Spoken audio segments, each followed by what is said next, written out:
My name is Diana. I'm 32, and I run operations for a restaurant group that seats 3,000 people a week across 4 locations.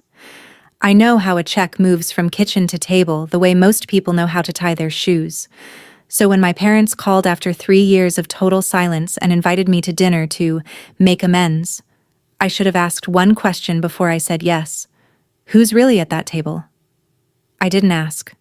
I drove 40 minutes to the Belvedere, walked through the front doors, and found 16 members of my family already seated around a long table covered in lobster tails, wagyu steaks, and a $400 bottle of Bordeaux they'd started pouring before I pulled into the parking lot. My father looked up from the head of the table, smiled, and said what I'd spent my whole life earning. "You're paying, right? You owe us that much." He thought he'd cornered me. He hadn't counted on the 2 sentences I was about to whisper to our waiter, or on what his own credit card was about to tell the entire family 15 minutes later. Welcome back to Calm Drama Stories, where ordinary people face impossible family moments and walk out with their dignity intact. If you've ever been the one expected to pay, to fix, to stay quiet, this story is for you. Drop a comment and be sure to subscribe, but let me back up a few weeks. Before the dinner. Before the parking lot full of cars I recognized. Before my father tried to hand me a bill the size of a mortgage payment. I need to tell you who I was the morning the invitation arrived, because that's the version of me they were counting on, and the version I'd already stopped being. I manage 4 restaurants. Not own. Manage. I built my way up from bussing tables at a steakhouse in Knoxville when I was 17, still smelling like fryer oil on the school bus the next morning, hostess at 19, server at 21, floor manager by 24, regional operations director by 30. I'm not rich. I have a 2-bedroom condo that's paid off, a retirement account I never touch, and exactly 1 indulgence: sparkling water. Still or sparkling, that's what I order when I eat out, every single time. My staff thinks it's a quirk. It's not. When you grow up paying for everyone else's steak, you learn to keep your own tab small enough to walk away from. That morning, I was in my office reviewing a vendor contract for imported olive oil, the kind of Tuesday that makes you forget not everyone's life runs on spreadsheets and pars. My phone buzzed. I glanced down and felt something cold settle behind my ribs. 3 years of silence, and there it was, a notification from the group chat I'd been removed from the day I became the family's villain. Family had added me back. I stared at that notification for a full minute before I opened it.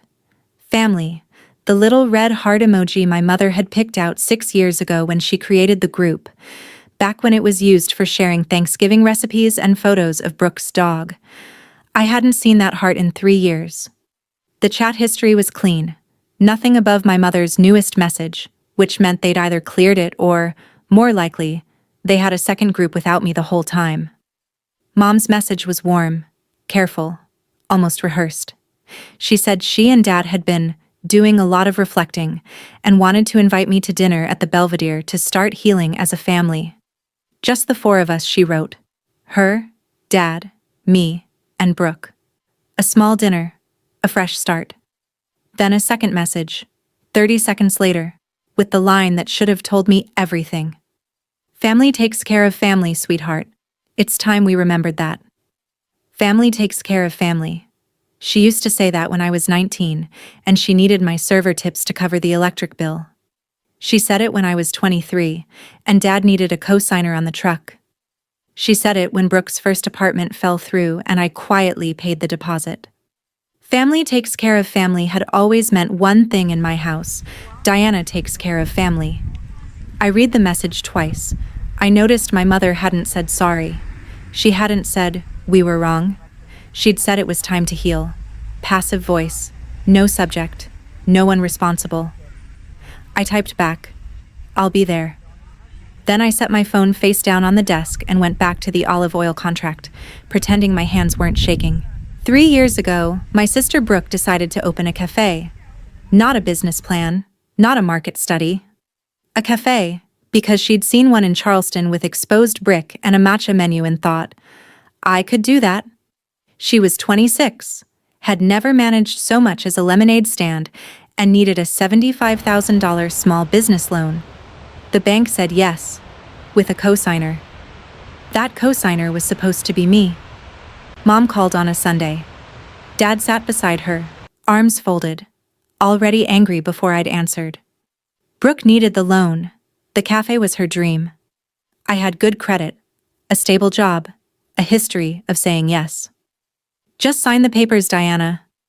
I asked to see the business plan first. Brooke didn't have one. I asked about her projected margins, her lease terms, her supplier contracts. Brooke stared at me like I'd insulted her cooking. Mom's voice went flat. She's your sister. You don't need a spreadsheet to love your sister. I said no. Not because I didn't love Brooke, I did. But I'd spent enough years in the restaurant industry watching people pour savings into concepts with no foundation. And I knew what $75,000 of someone else's debt looks like at 3 a.m. when the cafe is dark and the loan is still due. Dad stood up. He pointed at the door and said the thing that closed it for 3 years. If you won't help this family, you're not part of it. I drove home. The next morning, I'd been removed from family. Nobody called. Nobody texted. For 3 years, I was the daughter who loved money more than her own sister. Here's the part that's hard to admit. The silence almost broke me. Not because they were right. I knew they weren't. Because I missed being needed. That's the real wound. And it took me 2 years and a therapist named Dr. Kwan to name it properly. I had been the family fixer since I was 17. First paycheck went to groceries. Tax refund went to Mom's dental work. When Dad's transmission blew, I paid for the rebuild and told him it was covered under warranty because I knew he'd never accept a handout from his 22-year-old daughter. When Brooke got married, I covered the florist, the photographer, and half the reception. And I smiled while Mom gave the toast about raising 2 strong girls. 2 strong girls. 1 bill. I didn't do it because I'm generous. I did it because I'd learned, somewhere around age 15, that the fastest way to keep the peace in my family was to make sure nobody had to ask twice. Ask once. Diana pays. Everyone's happy. Dinner is quiet. I trained them. I taught my parents that my wallet was a vending machine. Insert guilt, receive check. And when the machine finally said out of order, they didn't troubleshoot it. They unplugged it and walked away. So when Mom's message popped up after 3 years, family takes care of family, sweetheart, I felt the old reflex fire in my chest like a muscle I hadn't stretched in years. Go. Fix it. Pay whatever it costs. Make it quiet again. But I also heard Dr. Kwan's voice, steady as a metronome. You taught them you would always pay. That was your mistake to fix. Not by paying more, but by stopping. My coworker Jess told me not to go. She sat across from me at lunch the day after the invitation and said, Diana, this has ambush written all over it. And I remember laughing because Jess had never even met my family, and she could see it clearer than I could. My sous chef Marco said the same thing, shorter. Don't. But I'd already decided.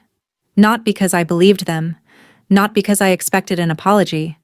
I wanted to sit across from my parents and find out whether 3 years had changed anything, or whether the silence had just been a longer version of the same conversation we'd always had, one where I was expected to listen, agree, and pay.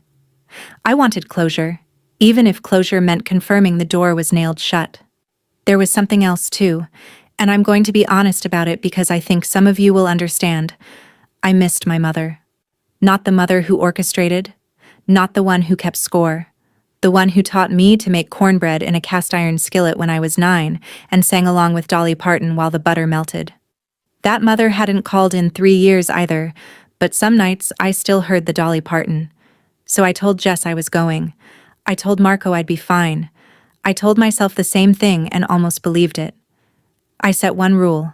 One dinner, civil, no money, and if it felt wrong, I'd leave before dessert. I wrote it on a sticky note and pressed it to my steering wheel the morning of. One dinner, then home. That sticky note was still there when I pulled into the Belvedere's parking lot and counted the cars. I dressed simple on purpose. Black slacks, a gray blouse I wear to vendor meetings, flat shoes. No jewelry except the small silver watch I bought myself the year I made regional director. Not because I wanted to impress anyone, but because I'd earned it and it kept good time, and that felt like enough. I didn't want to walk into the Belvedere looking like I was performing. My family already thought I flaunted my success. The truth was, I drove a 9-year-old Honda and meal prepped on Sundays like half of America. The drive took 40 minutes. I played no music. My hands stayed at 10 and 2. Somewhere around the highway merge, my stomach started to tighten in a way I recognized. The same feeling I get when a walk-in cooler fails on a Friday night, and I know the next 6 hours are going to hurt. Instinct. My body knew something my brain was still negotiating with.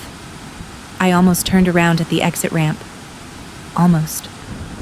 But I thought about that cornbread, and I thought about Dr. Kwan's voice, and I kept driving. The Belvedere sat at the end of a strip of shops I hadn't visited in years. The expensive side of town, the kind of place where the parking lot is landscaped and the hostesses wear all black. Dad's truck was in the 3rd row, Mom's sedan next to it. Fine. Then I saw Aunt Linda's white Buick, Uncle Greg's SUV, Brooke's hatchback with the bumper sticker from the cafe that had closed 11 months after it opened. 3 more cars I recognized. 2 I didn't. My stomach dropped before I even opened the door. Just the 4 of us, Mom had written. I counted 9 vehicles. I sat in my car for 2 full minutes, engine off, hands on the wheel, reading that sticky note. 1 dinner, then home. The smart thing would have been to reverse out of the lot and drive the 40 minutes back to my condo and eat leftover soup, and never think about the Mayfield family reunion I hadn't been invited to, or apparently had been invited to without being told the guest list. But I got out. I straightened my blouse. I locked the car and walked toward the entrance because I was 32 years old and I'd spent 3 years learning how not to run, and I was not going to start running again in a restaurant parking lot on a Thursday evening. The front doors were heavy glass with brass handles, the kind that whisper, "Entrees start at $42," before you even see a menu. Inside, the lobby smelled like rosemary and warm bread and money. A hostess in a black dress smiled and checked her screen. "Mayfield?" I nodded. She nodded back. "Your party's already seated." She said it the way hostesses say things when they've been dealing with a large group for an hour and are trying very hard not to look stressed. I recognized the expression. I'd worn it myself 1,000 times. She grabbed a menu, just one, and led me toward the back of the dining room. I could hear them before I could see them. Laughter, clinking glasses, my Aunt Linda's unmistakable cackle cutting through the murmur of every other table. 1 dinner, then home. I turned the corner and saw the table. 16 chairs, every single one filled except the one at the far end, directly across from my father. The table stretched the entire length of the private dining alcove. White linen, heavy silverware, candles in low crystal holders. There were platters I could identify from 10 feet away. Lobster tails fanned across crushed ice, wagyu sliders on a tiered stand, a charcuterie board the size of a coffee table. And in the center, a bottle of wine I recognized from vendor tastings. A 2016 Saint-Emilion Grand Cru, retail around $400, already half empty. They'd been here a while. They'd been ordering hard. The hostess paused at the edge of the alcove and glanced at me with a look that translated perfectly across every restaurant I've ever worked in. "Good luck." Then she leaned closer and said quietly, "Your father put a card down to hold the reservation, just so you know. We require one for parties over 12. I filed that sentence the way I file every operational detail, silently, completely, permanently. His card was on file. He'd secured the table. And yet, somehow I already knew the bill wasn't supposed to land on him. My mother saw me first. She stood up with both arms open and every head at the table turned. "Diana, oh sweetheart, look at you." Applause. Actual applause, like I was a returning soldier and not the daughter they'd ghosted for 1,000 days. Uncle Greg whistled. Aunt Linda dabbed her eyes with a cloth napkin. Brooke raised her wine glass and smiled the kind of smile that has teeth, but no warmth. 16 people, lobster and wagyu and a $400 bottle of Bordeaux. Just the four of us, Mom had written. I sat down. What else do you do when 16 people are watching you and the chair is already pulled out and a waiter is pouring water into your glass before your purse hits the floor? I sat down and I smiled because that's what 15 years of front-of-house training gives you, the ability to smile while your brain is running threat assessment at full speed. Mom settled back into her seat, beaming. We wanted it to be a surprise, the whole family together, just like old times. I thought it was just the four of us, I said. Mom waved her hand like she was swatting a fly. Well, once Linda heard, and then Greg, and then your cousin Tara. It just grew. You know how family is? I knew exactly how family was. I scanned the table. Dad sat at the head, carving a wagyu slider like it was Thanksgiving turkey. Brooke sat to his left, phone in one hand, wine in the other, scrolling something I couldn't see. Aunt Linda and Uncle Greg anchored the middle. Cousins I hadn't spoken to since a Thanksgiving 5 years ago filled the rest. Tyler, Megan, Jake, 2 wives I'd met once, and Aunt Linda's neighbor who I'd never seen before in my life, but who was apparently eating lobster on whatever occasion this was. The wine was flowing. The platters were half demolished. They'd been here at least an hour before I arrived, and they'd ordered everything on the menu that didn't require a second mortgage. Mom leaned across and squeezed my hand. See? Family takes care of family. There it was again. The same 5 words, delivered with the same warm packaging, aimed at the same target. I squeezed back and said nothing. I was counting plates. My father is the kind of man who orders for the table. Not asks. Orders. He waved the waiter over, a young guy barely out of his teens who looked like he was running on caffeine and anxiety, and rattled off additions without glancing at a menu. Another round of the lobster tails. 2 more wagyu plates. And bring another bottle of that Bordeaux. The Grand Cru. The good one. He said, the good one, loud enough for the tables on either side of us to hear. Dad pulled his credit card from his wallet and held it between 2 fingers like a magician showing the audience a coin before the trick. Put it all on this, he told the waiter. We're celebrating tonight. The waiter, his name tag read Nathan, scribbled and nodded, and disappeared toward the kitchen with the look of someone who desperately wanted a smoke break. I watched my father tuck the card back into his wallet with a little pat, the way you pat a dog that's performed well. Something was off. I'd grown up watching Dad argue over the price of a muffler. I'd seen him return a shirt because the sale tag was missing. Raymond Mayfield did not order $400 bottles of wine. He did not wave credit cards like flags. This was a performance, and it was aimed at me. Look how well we're doing, Diana. Look how little we needed you. Except the car in the parking lot was the same truck from 5 years ago with a dent in the rear quarter panel he'd never fixed. And Mom's handbag, the Coach purse she'd carried since I was in high school, sat on the chair beside her with a cracked strap held together by a safety pin. They were performing. I just didn't know the price of admission yet. The small cuts started around the second bottle. Aunt Linda leaned across Uncle Greg and said, "Must be nice, running all those fancy restaurants while the rest of us clip coupons." She laughed when she said it, the way people laugh when they want you to know they're serious. Cousin Megan asked if I ever felt guilty living so well while my parents were going through a rough patch. I didn't know about a rough patch. Nobody had told me about a rough patch. Brooke, without looking up from her phone, added, "She wouldn't know. She hasn't been around."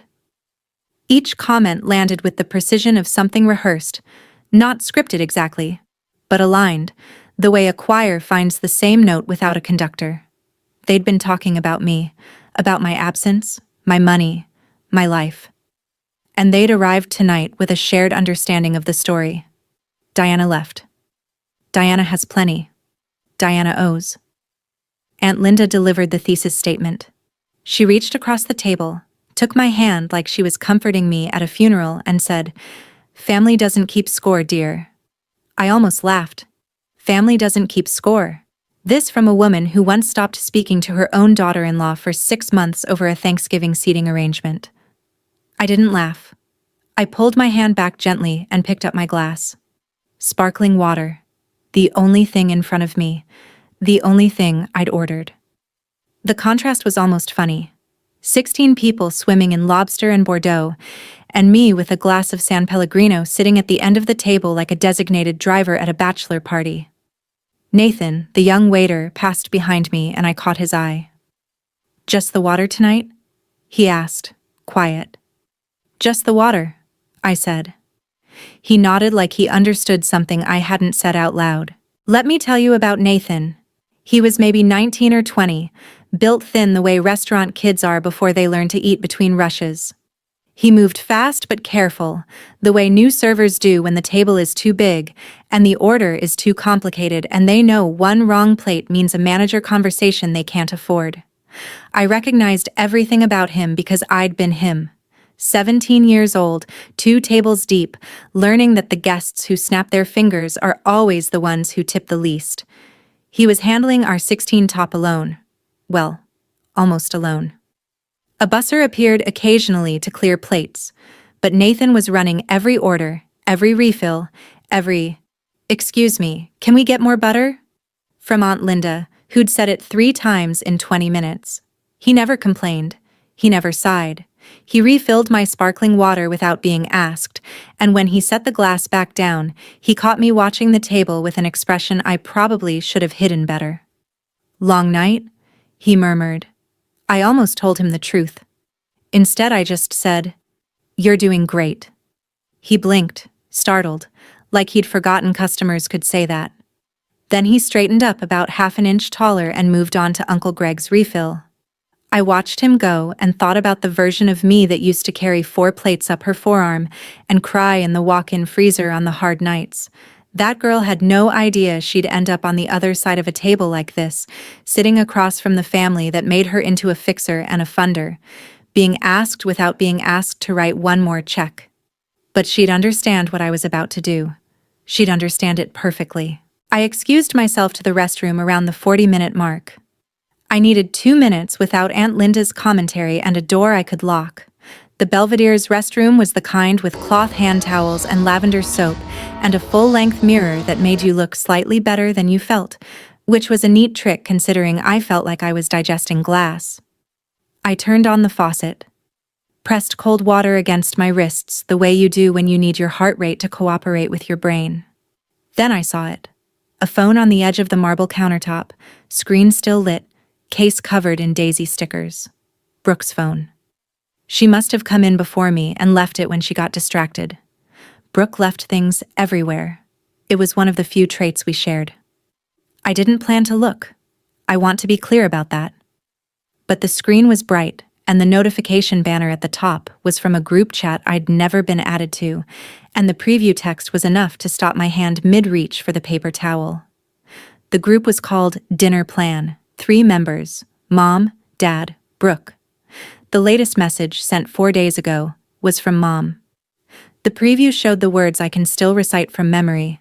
"Don't tell Diana it's everyone. She won't dare." The message cut off at the banner's edge. My pulse was steady. My hands were dry. I picked up the phone the way I'd pick up a vendor invoice that didn't add up. Not angry, not surprised, just confirming what the numbers already told me. I scrolled up. The full message read, "Don't tell Diana it's everyone. Once she's there with the whole family watching, she won't dare say no. She never could handle a scene." Below it, Dad had replied, "Just make sure she sits at my end. I'll handle the ask." Brooke's contribution, timestamped 2 minutes later. "Order the good stuff before she gets there. Once it's on the table, she can't exactly send it back, LOL. I kept scrolling. 3 weeks of messages. Mom coordinating RSVPs. Linda's in, Greg's in, Megan says yes if there's wine. Dad, quieter, mostly logistical. Parking, reservation time, how to frame the invitation so it sounded casual. Then the messages that turned my stomach cold. Mom, 10 days ago. The bank called again Thursday, we need to figure out something before June. Dad, Diana can cover us through spring, she's got more than enough. And the one that hit like a bag of gravel dropped from a shelf. Mom again, 8 days ago. It's not asking for money. It's letting her back into the family. She should be grateful we're even giving her this chance. Grateful. They wanted me to be grateful.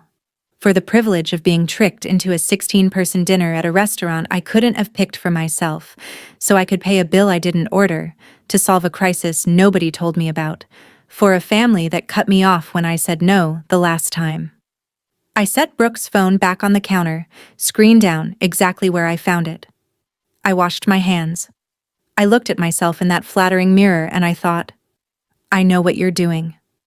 I know what this costs. And for the first time in 15 years, I am not going to pay it. I stood in that bathroom holding the truth in both hands, and the strangest part was how calm I felt. Not numb, not angry, just clear, the way a kitchen goes quiet right before a dinner rush, everything in position, nothing wasted, every station ready.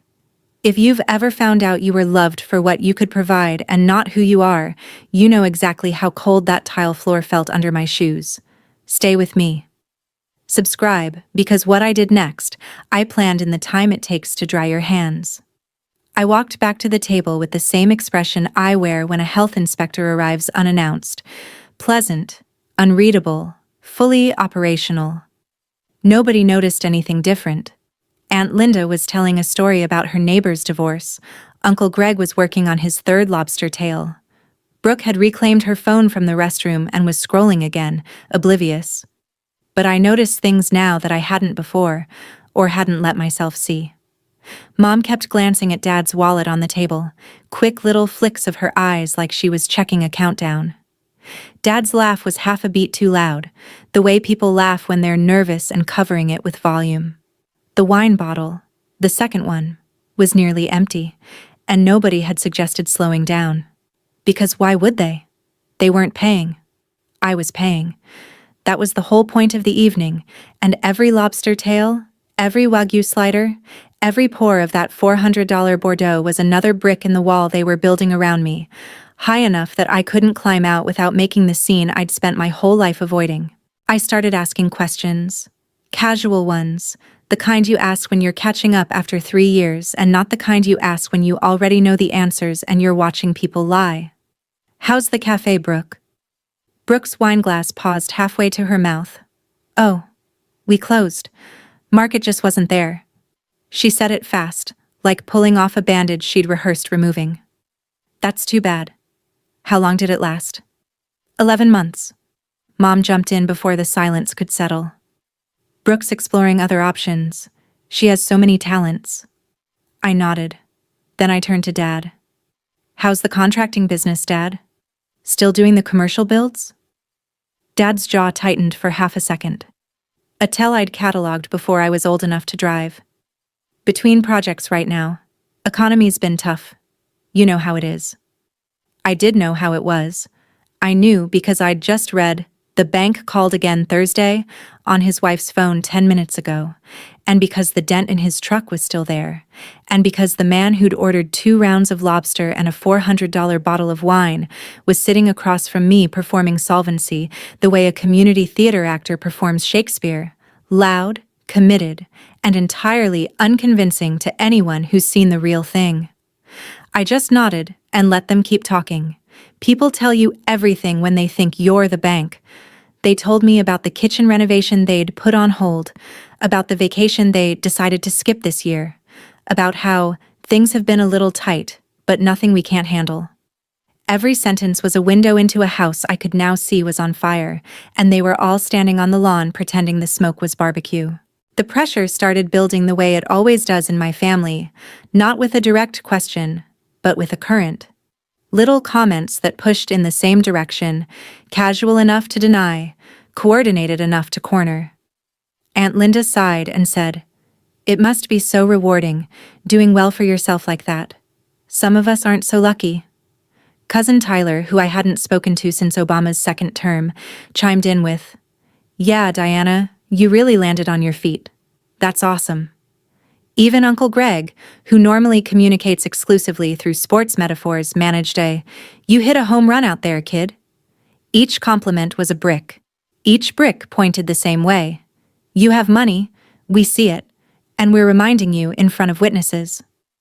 Mom orchestrated from the center of the table like a conductor who'd memorized the score. A nod to Linda. A smile at Tyler. a gentle hand on Dad's arm when he started to speak too soon. She was good. She'd always been good. I used to think my mother was just a warm person who liked hosting. Now I understood she was a project manager with a 20-year track record, and her biggest deliverable was sitting at the end of the table drinking sparkling water. The dessert menus arrived.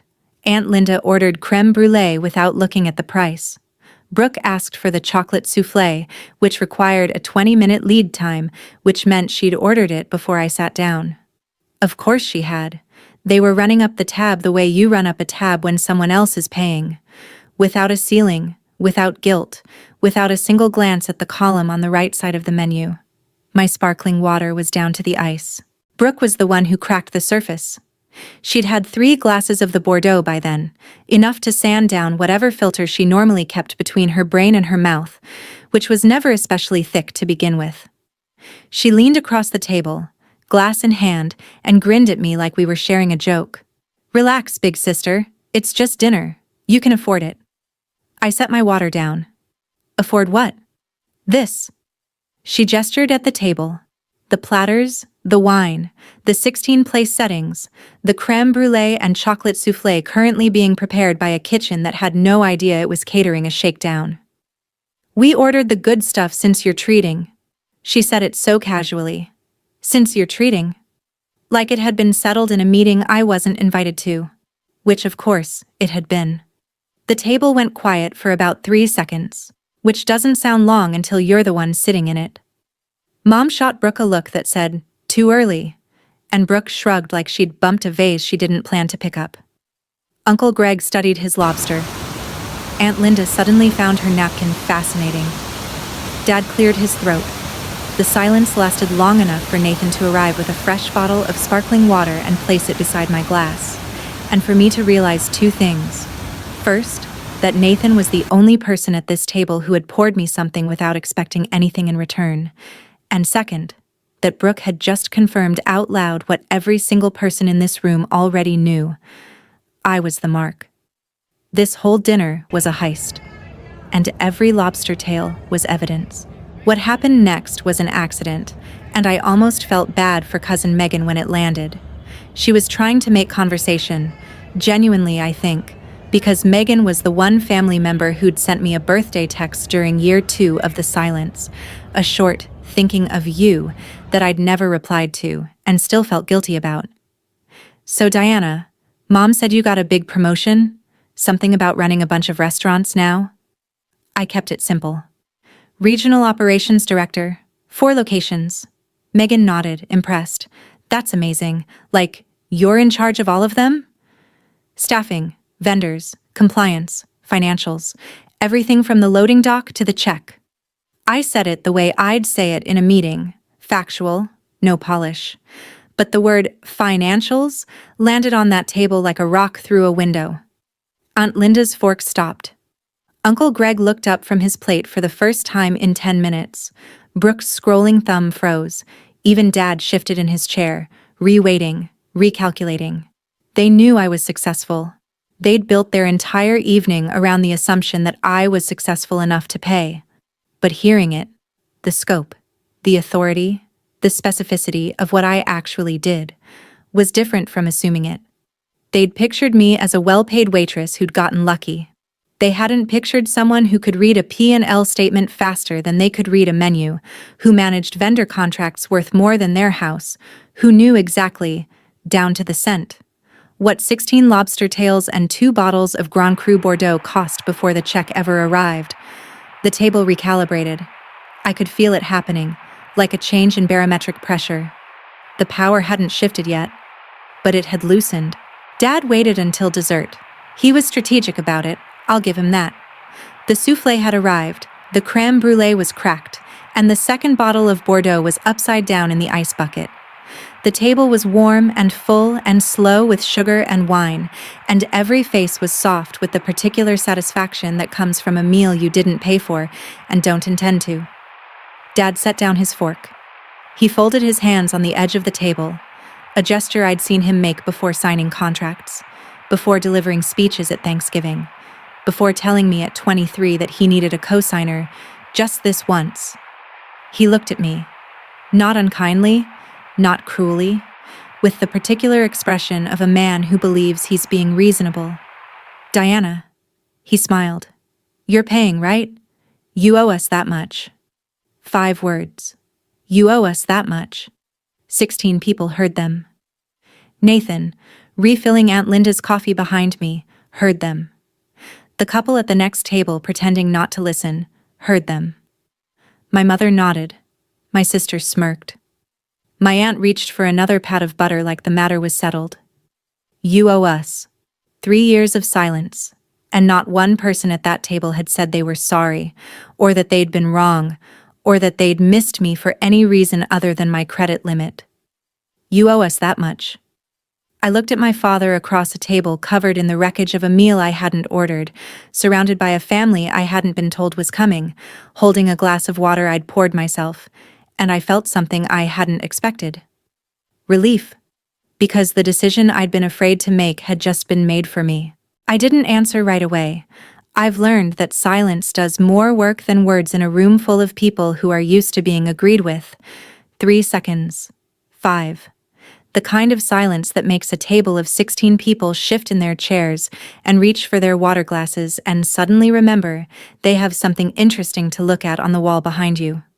For 15 years, I'd paid so no one would make a scene. I'd picked up every check, co-signed every loan, covered every deposit and every dental bill and every florist invoice, because the cost of saying no was a room exactly like this one, full of staring, expecting faces, full of the unspoken understanding that Diana's love was measured in dollars and Diana's silence was purchased with compliance. 15 years, thousands of dollars, and the price of admission to my own family had just been announced to the room at roughly $80 a plate, plus wine, plus lobster, plus the particular tax that comes with being the child they only call when something needs funding. I looked at my father's hands, still folded, still steady. I looked at my mother's eyes, still warm, still performing. I looked at Brooke, who was already scrolling again because as far as she was concerned, this was decided. I looked at Nathan, standing by the service station, watching with the careful attention of a young man who knows something important is happening at his table but isn't sure what. Then I looked at my sparkling water, half full, catching the candlelight like a small, quiet promise I'd made to myself. I put my napkin on the table. I smiled. "Let me go take care of things," I said, and stood up. Mom exhaled. Aunt Linda patted her chest. Dad unfolded his hands. Every single one of them thought I was going to pay. Here's the thing, 15 years behind a host stand teaches you. The person who controls the check controls the room. My family thought they controlled it.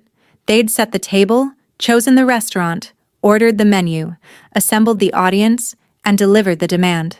They had 16 people, 2 bottles of wine, and 3 years of built-up pressure on their side. I had 2 sentences and a waiter named Nathan. If a quiet boundary has ever changed your whole life, if you've ever walked into a room where everyone expected you to fold and you didn't, hit subscribe. You'll want to see how this one lands. I didn't walk toward the front register. I walked toward the service station at the back of the dining room, where Nathan was organizing check presenters and a floor manager named David was reviewing a ticket. David wore the standard uniform, black shirt, black tie, earpiece, and he had the look of a man who'd been in the industry long enough to handle whatever walked up to him. I walked up to him. "Excuse me, David?" He turned. Professional smile. "How can I help?" I kept my voice low. Not dramatic, not conspiratorial. Just the volume you use in the industry when you're handling something that doesn't need the dining room's attention. Nathan was beside him, listening, eyes alert, tray balanced on his hip. Both of them looked at me the way restaurant professionals look at someone who speaks their language, with immediate, precise attention. I said 2 sentences. "I'm not the host and I won't be covering this table tonight. Please bring the full check to the gentleman at the head of the table, the one whose card is already on file for the reservation." David blinked once. He glanced at Nathan, then back at me. "And the second thing? Split off just my sparkling water onto a separate check, and add 30% to mine for your team. You've earned it tonight." Nathan's eyes widened slightly. David looked at me for 3 full seconds, reading the situation the way a good floor manager reads every situation, fast, thorough, without judgment. Then he nodded. Done. That was it. No argument, no hesitation, no, "Are you sure, ma'am?" Because David had been doing this long enough to know what a redirect looked like, and Nathan had been watching that table long enough to understand why one was needed. I paid my check on the spot. 1 sparkling water, 2 refills, plus a 30% tip that would be the largest Nathan had received in a month. David ran my card, handed me the receipt, and said quietly, "I'll present the table's check in about 10 minutes, once the dessert course clears." Perfect. I walked back to the table, sat down, picked up my water, and took a slow sip. Brooke was arguing with Cousin Tyler about a reality show. Aunt Linda was telling Uncle Greg about her neighbor's fence dispute. Mom was watching me with the careful attention of someone who thinks the check has been handled. Dad was leaning back, arms crossed, satisfied. 16 people, eating dessert, drinking the last of a $400 bottle of wine, waiting for a bill they had no intention of seeing. I set my glass down and waited with them. Those 10 minutes were the most peaceful of my evening. The table didn't know it yet, but the meal was over in every way that mattered. The food was eaten, the wine was gone, the ask had been made, and the answer had already been delivered in a language none of them spoke. I sat at my end and listened to my family talk. Aunt Linda complained about the cost of mulch. Uncle Greg told a fishing story that had no ending. Brooke took a selfie with the souffle remnants. Mom laughed at something Cousin Megan said. A real laugh, the kind that crinkled her eyes and made her sound, for exactly 3 seconds, like the woman who used to sing Dolly Parton in the kitchen. I almost felt something. Almost. But then I looked at Dad, who was checking his phone under the table with the tight-jawed focus of a man waiting for a text he didn't want to receive, and I remembered the message I'd read on Brooke's phone. "Diana can cover us through spring. She's got more than enough." My sparkling water caught the candlelight again. I watched the bubbles rise and pop, one by one, each one a tiny implosion that nobody noticed. I thought about 17-year-old Diana in her apron, carrying 4 plates up her forearm, learning to smile through the burning in her shoulders. That girl would have paid. That girl would have pulled out her card and covered the whole table and called it love and gone home and cried in the shower and never told anyone. I wasn't that girl anymore. Nathan appeared at the edge of the alcove, and I knew, before he took his first step, exactly whose chair he was walking toward. Nathan placed the check presenter, leather-bound, embossed with the Belvedere's logo, directly in front of my father. Not in the center of the table, not near me. In front of Raymond Mayfield, the man who'd made the reservation, whose card was on file, who'd told the table to put it all on this 2 hours ago. The table conversation died like a candle in a draft. Dad stared at the leather folio for 2 seconds. I could see him processing. The check was supposed to go to Diana. The check was supposed to go to Diana. The check is in front of me. Mom's eyes went wide. She looked at me, then at the check, then at me again. And for the first time all night, her composure cracked enough to show the math running behind it. "Diana," she started. Dad recovered first. He was good at recovering. He'd spent 63 years never admitting he was caught off guard. He picked up the check presenter, opened it with a casual flick, and did not look at the total. He couldn't look at the total. If he looked at the total in front of 16 people, the performance would end. "I've got it," he said, pulling his credit card from his wallet with the same 2-finger flourish he'd used earlier. He handed the card to Nathan without breaking eye contact with me. "We're celebrating, remember?" Nathan took the card. "I'll be right back, sir." He said it gently, the way you say things when you know what's about to happen and the person you're talking to doesn't. Dad leaned back, crossed his arms, smiled at me with the full confidence of a man who believed his card would save him. Nathan came back in 4 minutes. He stood beside my father's chair. He leaned down and said, at a volume designed to be discreet, but heard by a table that had gone silent enough to hear ice melt, "I'm sorry, sir. The card has been declined." Nobody moved. Dad's smile held for 1 more second, A reflex, like a light that stays on after you've flipped the switch. Then it went out. "Run it again," he said. Nathan nodded. He disappeared. He came back in 2 minutes. Same lean, same gentle voice. "I'm sorry, sir. It's still not going through. Would you like to try another card?" Dad reached for his wallet. His fingers moved through the slots. One card, then another, then a third he pulled from behind his driver's license like a last bullet in a chamber he'd forgotten he loaded. He handed it to Nathan. The table was silent. 16 people. No forks moving. No wine being poured. No laughter. Just the sound of Raymond Mayfield's 63 years of pride compressing into a wallet he couldn't close fast enough. Nathan came back a third time. He didn't need to speak. His face said it.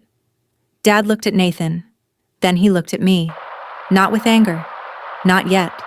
With the raw, unguarded expression of a man who has just realized in front of every person who matters to him that the net he'd been counting on was gone, and the ground was exactly as hard as he'd always feared.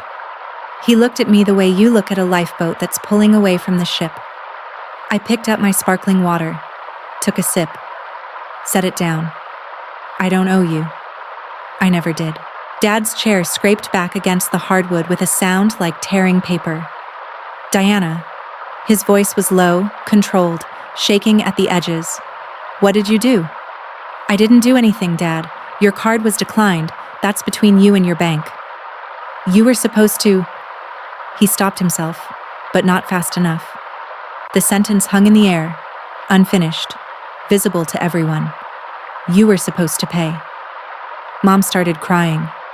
Not the quiet kind, the performative kind, the kind with gasps and dabbing and enough volume to recruit sympathy from adjacent tables. "After everything we've done for you, after I carried you, how could you sit there and..." "What did you do for me, Mom?" My voice was level. I didn't raise it. I didn't lean forward. I stayed in my chair with my hands around my water glass. "Tell me, in front of everyone, what did you do for me in the last 3 years?" Brooke slammed her hand on the table. "This is so typical.